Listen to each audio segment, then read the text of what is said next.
podcast, D&D, and that's it. Mic drop. Palms are sweaty.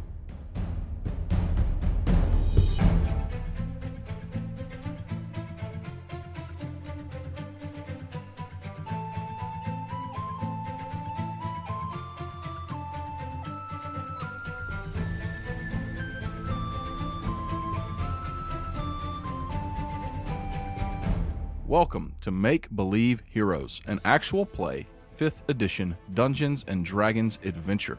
I'm your host and Dungeon Master. My name is Paul. Thanks for joining us this week. I'm super glad that you're here. And I'm joined by 4 friends. Hey guys, it's Jeremy. I play Lauric Darkbolt. I'm Jeffrey, and I play Sir Vance Off the Wall. I'm Alan, and I play Jimalil Karth. Hey, I'm Red, and I play Kellen. And I play Guy, the Retainer. We finally made it to Fallengrove. But before we see just exactly what's waiting for us inside this mysterious forest, Kellen's home, I'm going to roll this giant D20. No way. It's a 7. What is it? I rolled another 2. Oh. Nice. Ha! Awesome. That's 2 in good. a row. 2 2s in a row. 2-2. I don't want to be eaten by a tree, so that's good.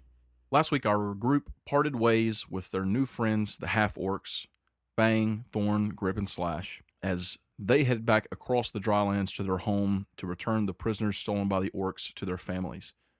Our group headed west and a little north toward Fallengrove, making their way for the home of Kellen's parents, Kellen's family, hoping that this will lead them one step closer to uncovering the mystery of the tree and the stone. But there was one obstacle that most of them did not foresee: the Sanction, the judgment of Atonia and Fallengrove itself for each individual that crosses its borders, as the goddess and this forest look deep inside to see, are your intentions pure, or do you intend to cause trouble for Atonia? Oh, man. Uh-oh. It would seem that Guy was immediately accepted with the sanction. He was sanctioned by the forest. Jim also felt a warm, tingly sensation in his heart as he breathed the deep autumn air of Fallengrove, but Lauric and Sir Vance were left feeling paranoid, unsure of themselves, and each step was taken with care as they followed Kellen deep into the forest of Fallengrove. If Kellen could carry me, I would let him at this point. That's how freaked I out don't Lauric think is. Kellen can carry you, unfortunately. Me neither. Kellen, how long do you think this is going to go on? I'm really nervous. It should take about maybe a day or so, or maybe a few days, but it won't last anywhere longer than that. I promise you. How long does it take to get to your parents? From here, it takes about a day and a half.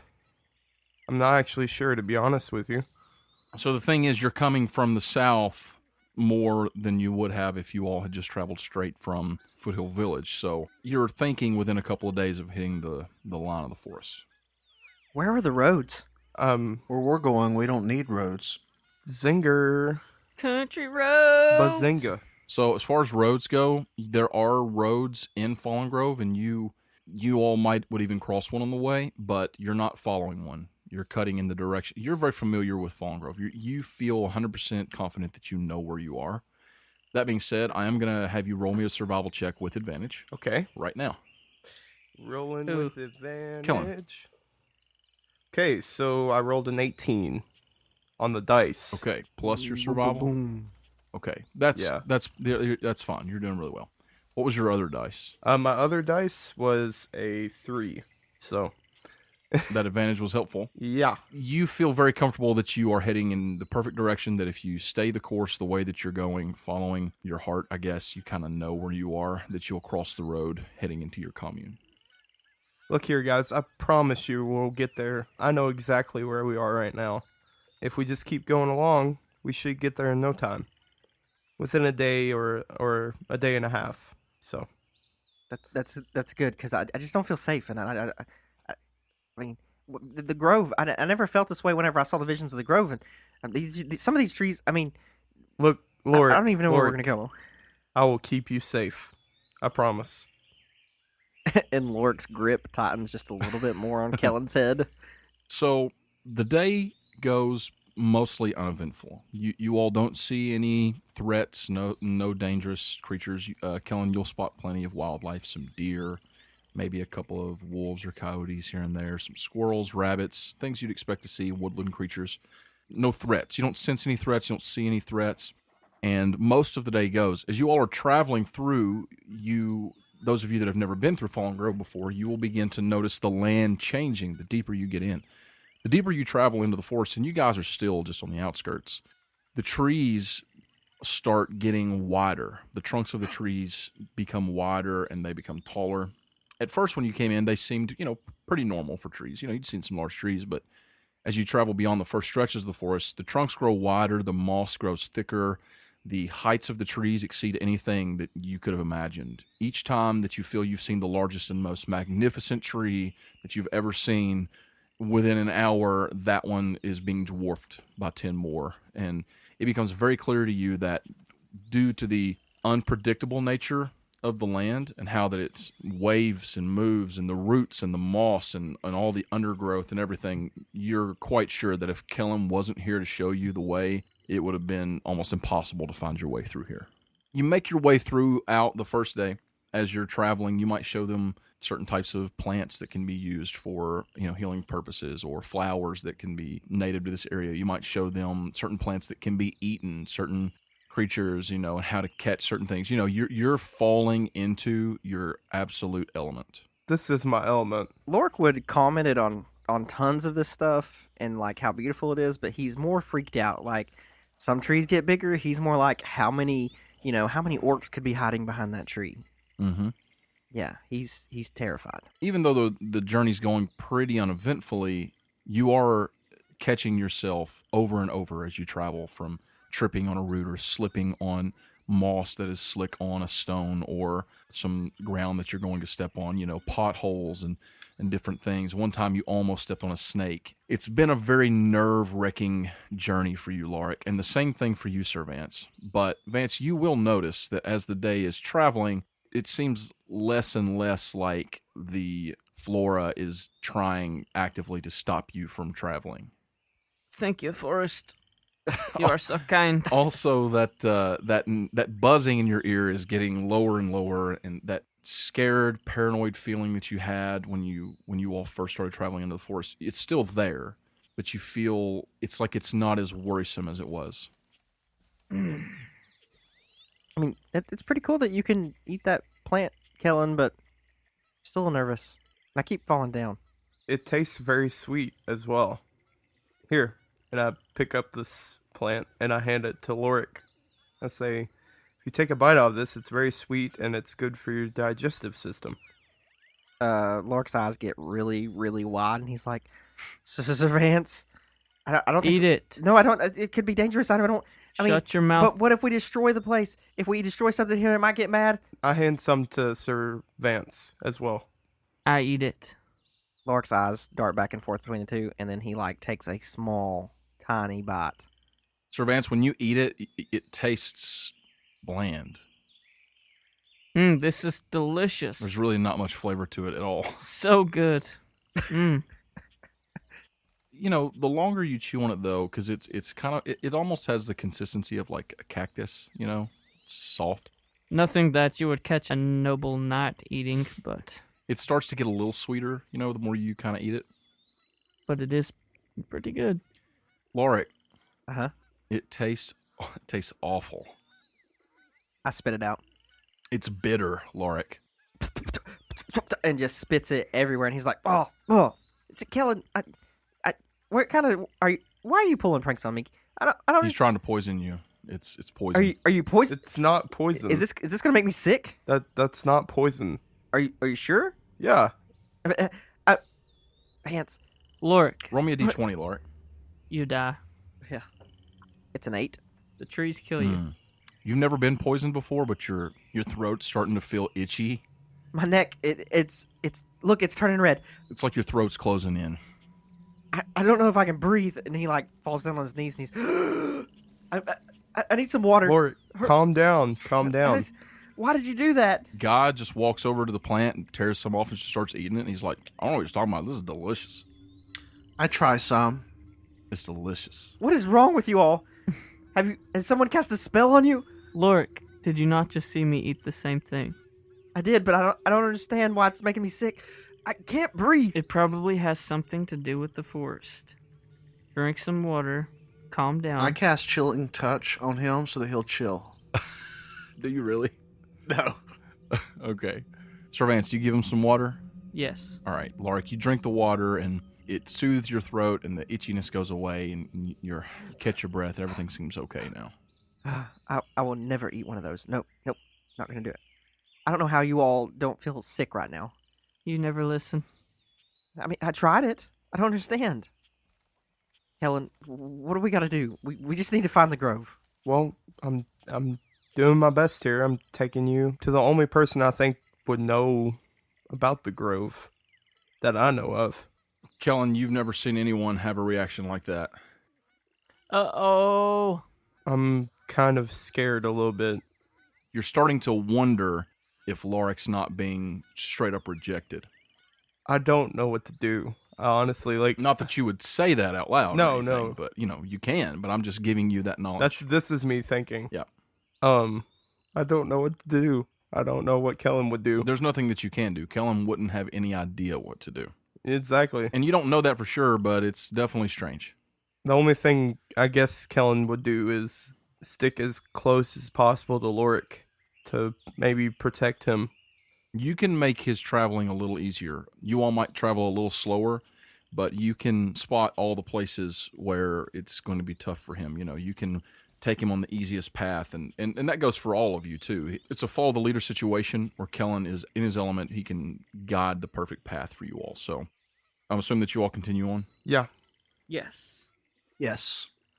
And I picked some more to chew it on the way. Sure, yeah. Lauric pulls his foot out of the root that's wrapped around it, and Kellen, hopefully you could take us where it's not as rough. Jeez. You all continue through the day, and the deeper you get into the forest, it's dim in here. It's not like hard to see or anything, but there is a heavy canopy of trees and leaves above you that's blocking the sun from shining down deep into the forest. But you guys are traveling through, and it becomes apparent when night is falling. And so, Kellen, you feel like you've made pretty decent time, all things considered, and you feel like it's a good time to set up camp. Guys, I think it'd be a good idea to set up camp right now. I think it'd be best for us to set up camp. Yeah, it's really heavy in here. Maybe some sleep will help. Yeah. I just feel like I haven't even seen the sun. Well, it's okay. It's okay. You're doing great. I promise. You're doing way better than I expected. I'll go collect some wood, and y'all sit around here, and I'll start a fire. So at the point that you guys are stopping, the sun has set, and you're all kind of gathered around there while Kellen goes off to get some firewood, just some dead wood. Do any of the rest of you help him? I follow, and I'm helping, but at the same time, I'm examining every plant with detail so I don't get a whole lot of wood. Gotcha. So as you all kind of sit down and get some rest, Sir Vance, you lean back on a root or something, just kind of relaxing, and you just feel super at ease. Nice. And for the first time, you really taste the air, like it's warmer where you're at now, but it's like a comfortable warm. It's not like this hot, dry desert like you guys were in the dry lands, and you just feel really comfortable and at home. Okay. I mean, is everyone going to... Is it sleeping time? No, they're all going to get... Okay, so Kellen and Jim are going to get firewood. You, Guy, and Lauric are standing here, and Lauric, I assume you're kind of just standing around looking nervous and fidgety. I'm sitting on the ground now with both wands out, just my eyes darting around, like waiting for the trees to eat me. Guy is just kind of walking around, humming and checking out the plants. He's like, "Man, I really like it here." Sir Vance, maybe this is maybe it's a trap. It's not a trap. Maybe Kellen brought us here and he's going to kill us. We're on a quest to come to this forest. Right, but why would the forest be rejecting me if that's why it's here? Why does it like me? I haven't done anything wrong. It's not up to me to decide. It's up to the Paylor forest and Antonia, to decide. they're... Have you tried talking to Paylor about it? I can. Maybe that's a good idea. This would never happen in Vent Haven. There's not even roads. We're not in Vent Haven anymore. Hey, Lauric. Yeah? Roll me a perception check. Oh, God. Gonna die. That's a 12 on the dice. Hmm. Perception's a +3. So a 15. You don't notice anything? I don't trust what's going on here. I know that you feel that everything's okay, and it probably has something to do with that stuff that Kellen was talking about before, but how do we know that that's not a trick? Maybe that's the problem. What do you mean? You don't trust. You're too worried about what's going on. You're too worried about the sanction. You're too concerned about the gnomes, and you've heard they're tricksters, when clearly you've seen through this quest, this mission, that the gnome that's been with us has only done anything to help us. I mean, yeah, and I thought Kellen and I were becoming friends, but then he gave me that flower back there and tried to poison me. You do realize that I ate this exact same flower. Maybe it's not poisonous to men. Maybe it's only poisonous to elves. Okay, Jim is also half elf, so he would be half poisoned right now. God, he's half poisoned. So, real quickly, Kellen, Yes. this is great role play, by the way, but just to find the kindling and dead wood that you need, you're at least 100 feet away. You're out of sight. You're probably like 100 yards away. Yeah, you and Jim have walked away. I wouldn't even think it would be that far, but all right. The thing is, there's not just like piles of wood everywhere. What it is you're picking up a little Yeah, piece here and a picking little piece up- there. Yeah, You're having to walk a little ways to get enough to substantiate a campfire, okay? indeed. And you can't take anything green from the trees, like you know that. Yes, that won't burn. Jim starts to feel half poisoned. Half poisoned. I mean, is that even a thing? Okay, but you're not even listening to what I am I'm saying. highborn. I mean, some things may not affect anybody. I don't know what his heritage is. Is he half highborn for sure? Do I know that? It doesn't matter if he's highborn or not. He's an elf. You need to get over yourself. Coming from Vince. That's awesome. Get over myself. I just want to save the tree. The whole point of me coming here was to help someone. Well, let's focus on that. As he says, let's focus on that, Lauric, you hear the sound of a low growl. And it sounds like it's coming from the tree above you.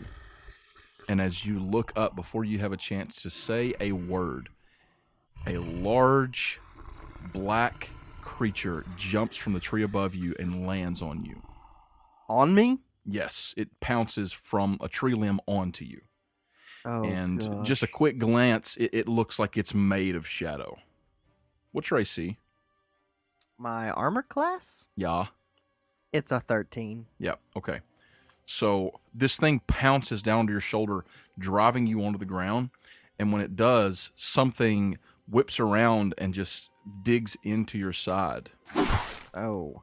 9. You take 9 piercing damage as something whips around and just digs into your side. It feels like something bit you right under your rib cage. I scream out in pain. Sir Vance, you're standing there talking to Lauric and you say, we just need to focus. And about that time, in the dim light, you see this dark, shadowy figure jump down from the tree above and just land on Lauric. A dark figure. And let's roll initiatives. I rolled a natural 1. How appropriate. That figures, you know. I rolled a 14. 17. 16. Excellent. Jim, your turn comes and goes, and you are looking for wood. I find some. You got a good little a good little armload of wood. Sir Vance, it's your turn. Something is attacking Lauric. And now that Lauric is pinned to the ground and you've got a second to kind of have like a double take on it, it looks almost like a giant panther, except there are these wicked looking tentacle things coming off its back that are like opened up with hundreds of teeth. Would I have seen anything like this before? No way. You don't know anything about it. What do you want to know about it? What I want to know is, will it blend? Will it blend? You ever seen those videos? I don't guess. Okay. Sorry. So, I'm going to, as a bonus action, say a little prayer. Say a little prayer for you. Except it's actually a little prayer for me, not for him. Okay. And I'm going to empower myself with divine radiance. I'm using divine favor. And I want to immediately stab that thing in the back with my pike. Go for it. I don't really want to say what I got, but Oh no. Is What it a did you natural get? 1, though? Did you get a natural 1? it could be Okay. Oh my a gosh. possibility. You have inspiration? I'm going to die. You do not have inspiration. So do. make me a dex save with a disadvantage. Okay. Okay, what you got? So 15. Okay, That was close.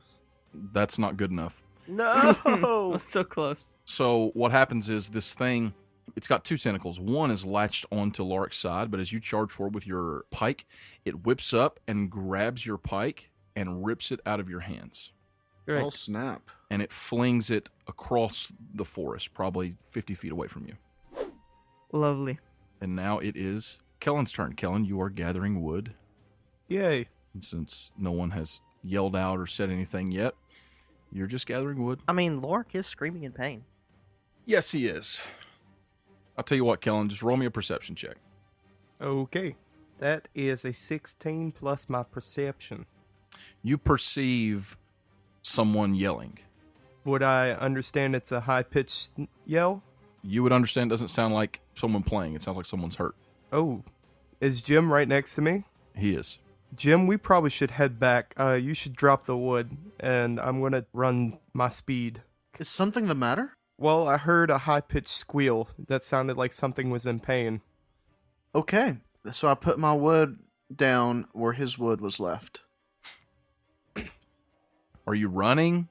Yeah, we're running back. Now it's this thing's turn. Oh, man. First thing it's going to do is it's going to bring that one tentacle down and try and just slash you with it again, Lauric. Great. What'd you say your AC was? It's a 13. Wow, that meets. Ooh. You take 11 damage. Are you serious? Yeah, that's 6 bludgeoning damage and 5 piercing damage. Then it is going to try and grapple you. So you can do a dex or strength, right? Yep, I'll be doing dex.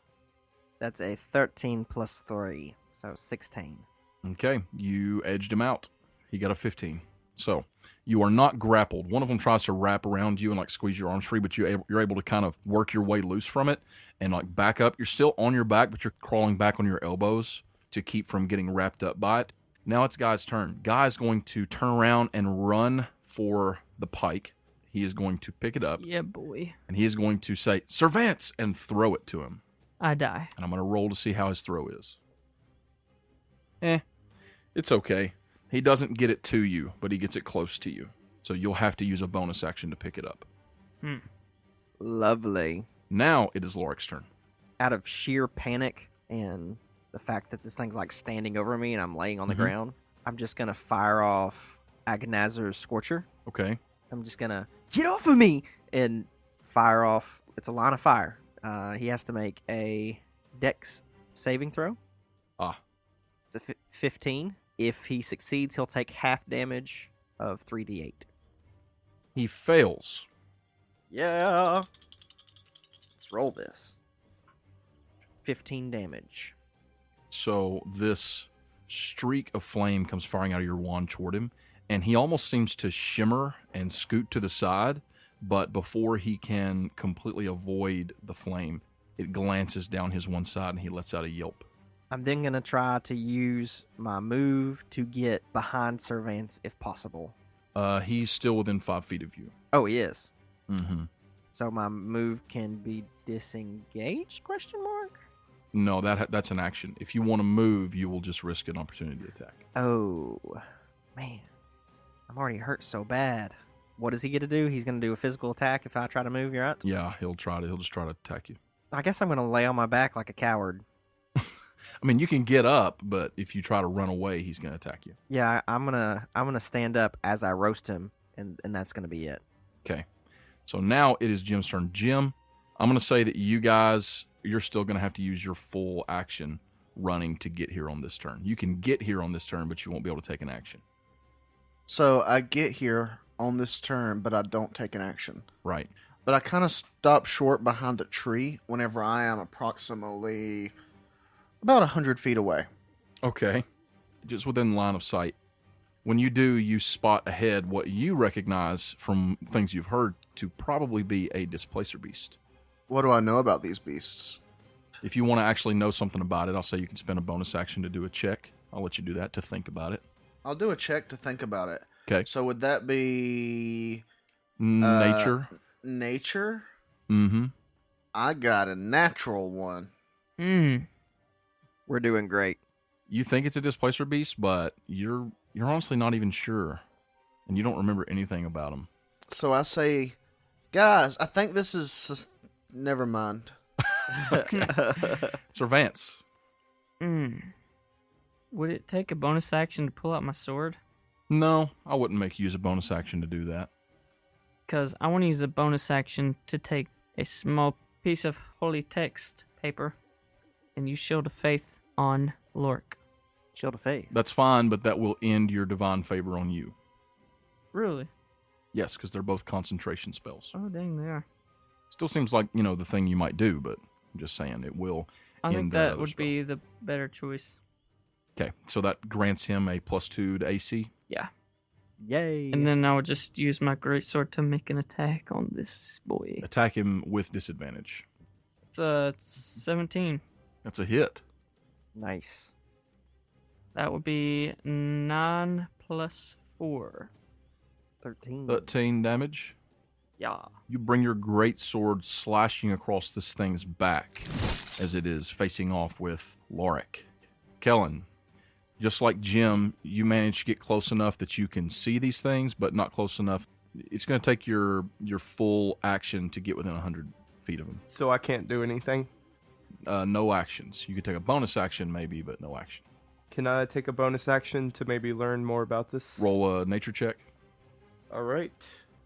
That's a 16. 15 plus 1. You know that it is in fact a displacer beast, and you know that they are wicked and hard to hit.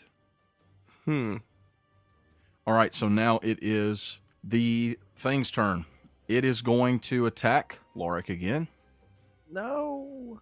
That's a miss. Good. So it swipes at Lauric, but you quickly kind of step out of the way, and as the sword slashes across its back, its other tentacle is going to whip around and try and hit Sir Vance. Don't do it.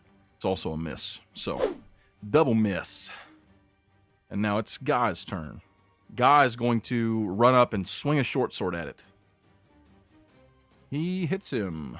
Wow. Get him, guy.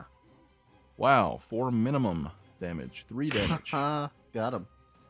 Got him. Okay, now it's Lauric's turn. Get this thing away from me. This whole forest is trying to kill me. Second level magic missile. Do it. 4d4. Oh yeah. I got 4, 8, 12, 14 total on the dice, plus 4 more. It's 18 damage. Dang. Doom, doom, doom, doom, doom. Insert sound effects there. Now this thing, for the first time, is starting to look a little wary. And it's Jim's turn. I am going to produce the orb from my pocket Yes. and cast Toll the Dead. Oh, wow. I'm surprised. I was expecting an Eldritch Blast right here. Yeah, not this time. He ain't scared. He has to make a wisdom save, DC 15. He rolled an 8. He rolled an 8. He failed. Okay. I'm going to roll Damage. 1d12. Is that right? Yes, because he's taken damage. It is a 9. Okay. So I hold out my orb. My eyes kind of go glossy. And you can see sort of some dark swirlings in the orb. It's like normally the orb has kind of like a milky look to it, but you can see like a dark cloud start swirling through it. Mm-hmm. And I start to whisper some things like, Akum, sing some guns. And nobody else hears it, but the creature hears a dolorous bell, like a sad, melancholy church bell that's been cracked and forsaken. And as it hears it, its head perks up, and then suddenly it just kind of convulses in some way because it's taking necrotic damage. Nice. Sir Vance. Sir Vance. So Vance. Is that something I would see, like what just happened? Well, You had heard him whisper, and He's pretty far away from you. I don't. was he speaking Hebrew or something? Probably. Kind of sounded Hebrew. You probably saw the thing shake its head. That's probably about Shalom. it. Shalom. So, I noticed that there's a glimmering shield around Lauric, and I feel a little better about that. So, I want to kill this thing as fast as possible, and I'm just gonna swing my greatsword at his face. Do it. It's a 20, not natural. That's a hit. Very good. That's 7 plus 4, so 11 damage. You slash across its back, and a purplish blood spurts out across your sword. Ooh, purple blood. It lets out a growl. And now it is Kellen's turn. Kill it, Kellen. Am I allowed to use any of my new stuff? Yeah, if you want to. I really kind of want to. Can I get within 10 feet of this thing within my turn? No. No. Okay. Nope. Okay, I can do this. I'm going to cast Frostbite. It says I can get within 60 or 70 feet. So, He needs to make a con save. yes, he needs to make a con save. He got a 17. That beats it. Wow. You take a no damage. Yeah. So you rush up and kind of say some sort of incantation. Yeah, in Gnomish. So now it's his turn. He's going to attack Sir Vance. Ooh, Try me, boy. the Lord. It's a hit. Ow. You can't do nothing. You take 13 damage. That's nothing, boy. He swipes at Lauric. What? He rolls a natural 20. Are you serious? Oh my gosh. Are you serious, Paul? I kid you Ooh. not. Are you serious? I am serious. Oh. You're good. I'll save you. You take 17 damage. Lauric's down. So this tentacle wraps around and digs into your chest right under your neck, and it, instead of just stabbing you, it like bites in and rips off a chunk of flesh right here on your chest. He basically just screams, Sir Vance, help! And he's out. And then it just rips it out. And when it does, this thing just lets out another like screaming growl sound, like a panther. And it's Guy's turn. Guy looks totally freaked out. And he is going to bring out the wand and try and cast Magic Missile. Come Yeah, on, boy. God. That's an 18, boys. Oh, Yes. boy. Ooh. We're going to give him 2 on this one. Yes. Wow, he rolled a 3 and a 4. Beautiful. Nice. A Magic Missile just pierces right into this thing's chest for 9 damage.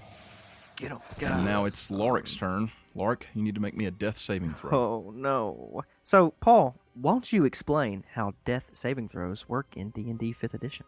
If you get 3 failures, you die to death forever. If you get 3 successes, you sustain. A failure is a 9 or lower. A success is 10 or higher. A natural 20 automatically sustains you and gives you 1 hit point. A natural 1 counts as 2 failures. So this could get bad fast. I'm going to roll this gold D20. Do it. Come on, girlfriend dice. What did you roll? That's terrified me. It is a 7. Okay, that's a failure. Oh, it's still bad, but I thought it was a natural 1, and it is not. It's a 7. Some blood just spurts out of that hole in your chest. Oh gosh. Jim. I raise my orb, and as I do, I whisper again.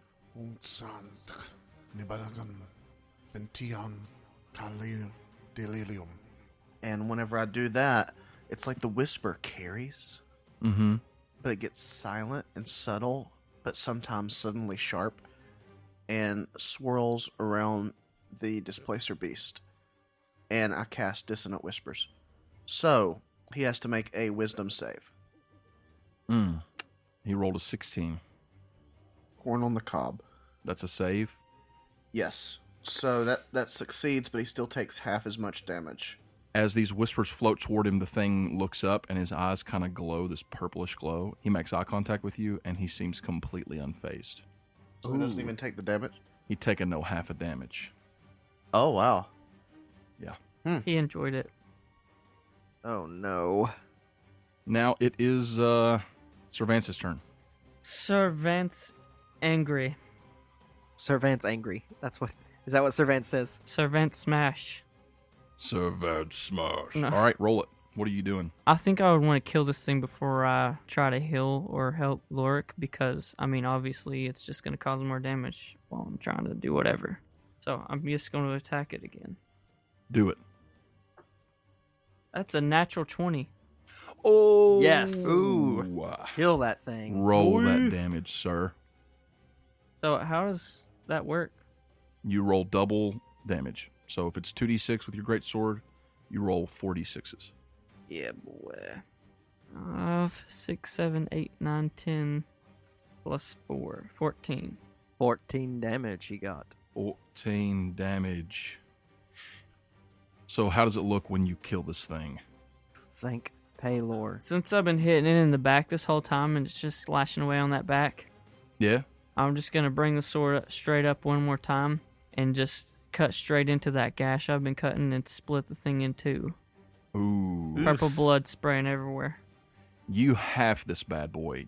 You grit and you just strain every muscle in your body and you bring it down, slashing through the middle of this thing. And when you do, you kind of sever it right between two of those tentacles and they're just flopping around for a second as blood and guts just slump out onto the ground. Yeah, boy. Yum. Dang, son. Immediately, I want to run over to Lauric and cast Cure Wounds. Okay?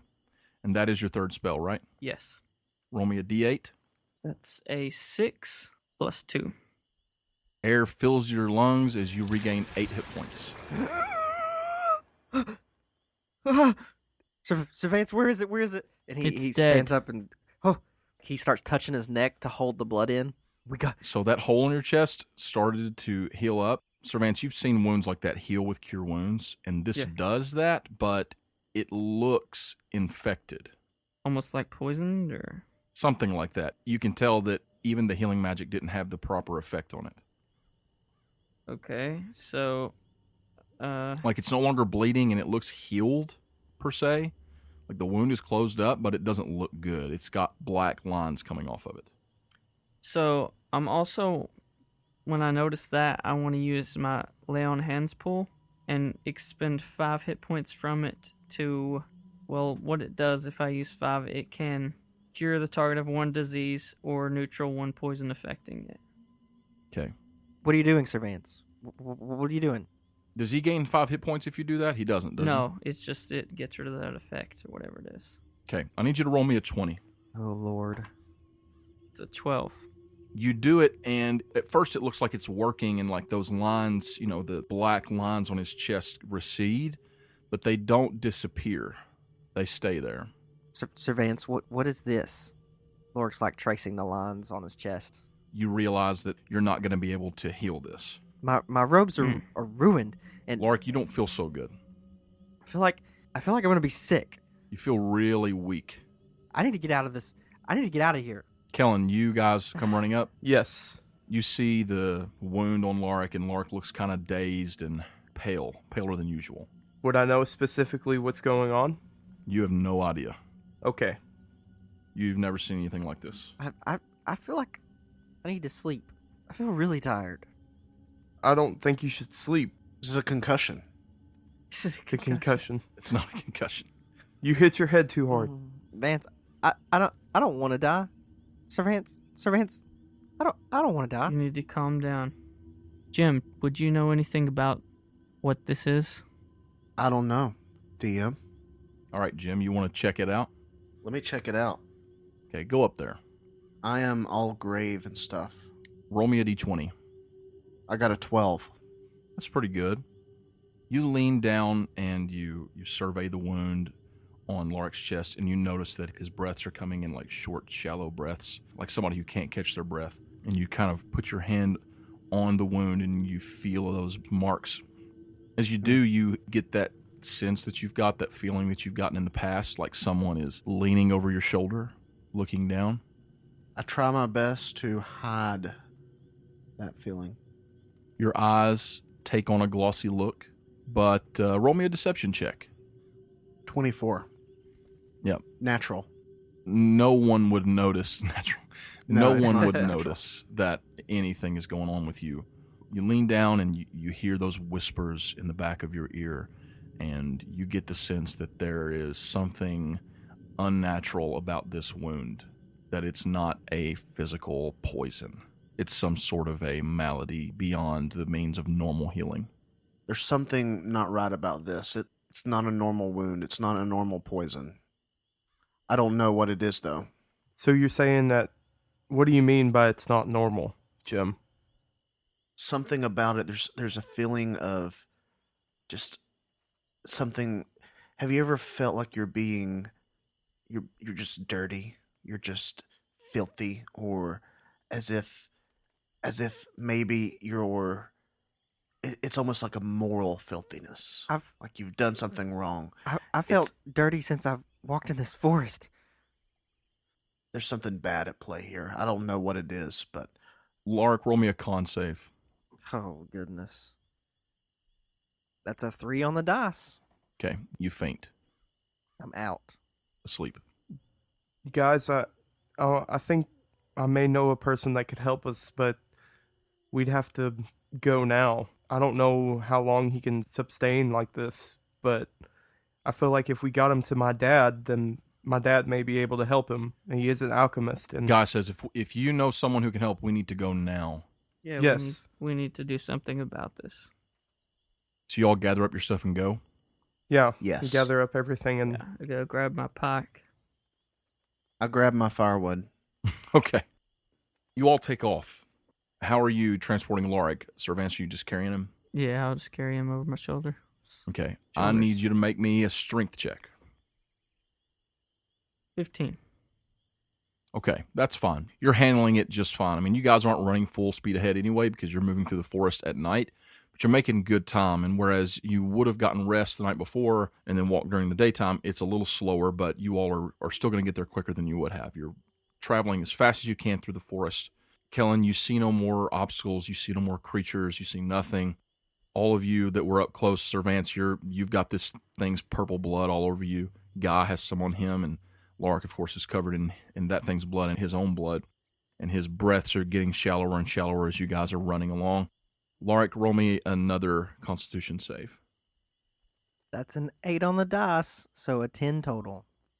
Okay, you're okay. You're not waking up or anything, but you're not like dying or anything. So you guys are running along, and after you've ran through most of the night, you're exhausted. All of you are exhausted. You've lost hit dice at this point. Each of you has lost 1 hit die. So you can expend those if you'd like. If you should probably mark that on your character sheets that you've each expended 1 hit die running through the night just to kind of keep yourself going. When Kellen, just around the time of dawn, as the sun is coming up and it's starting to slowly brighten up in the forest, you guys break through the canopy of the trees onto a small road. And Kellen, you immediately know that this is your road. guys, we're here. We're almost here. Come on. It's just a little bit further. Does it go ever on and on? Down from the door where it began.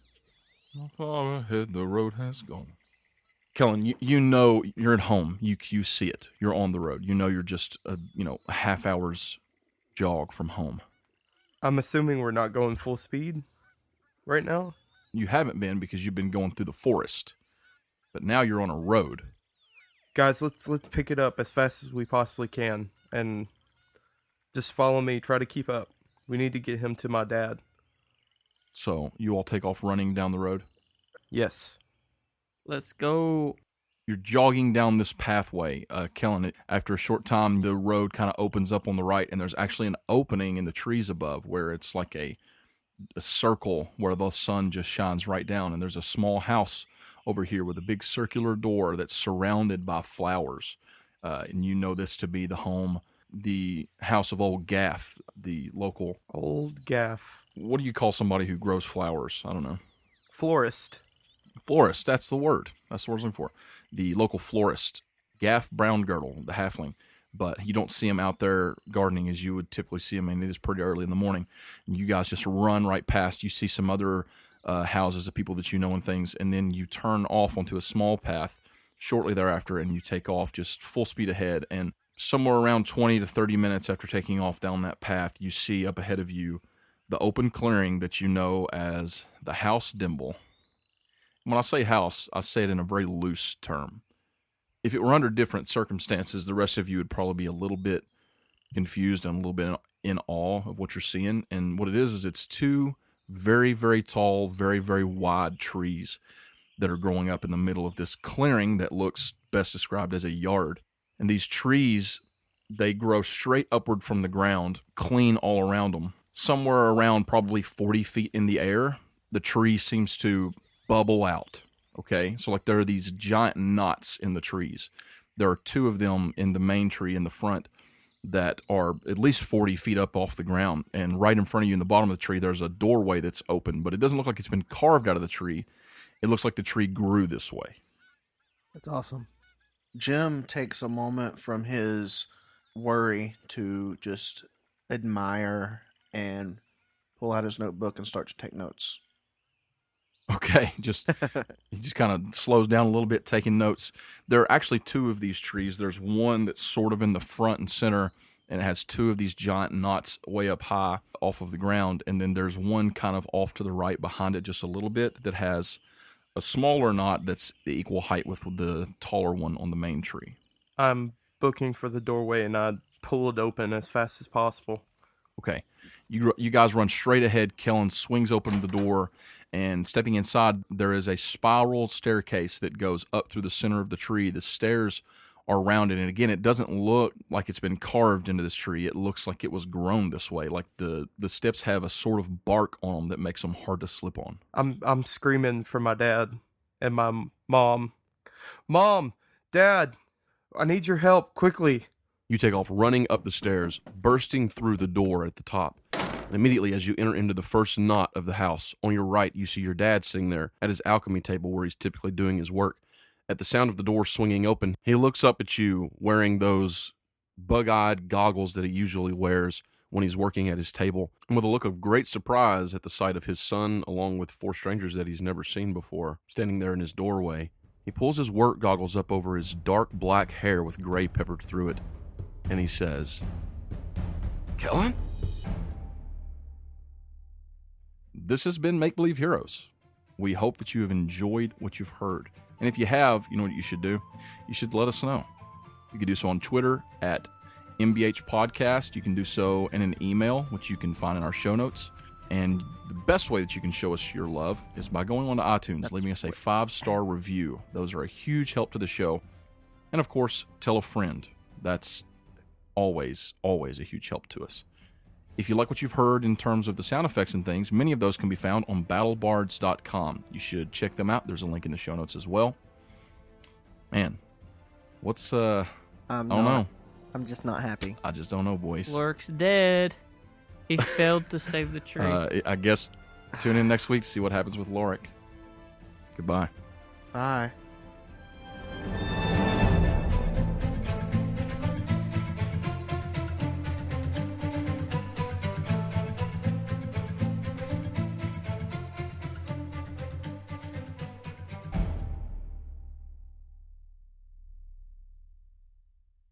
Welcome to my spaghetti. Can we keep that in there?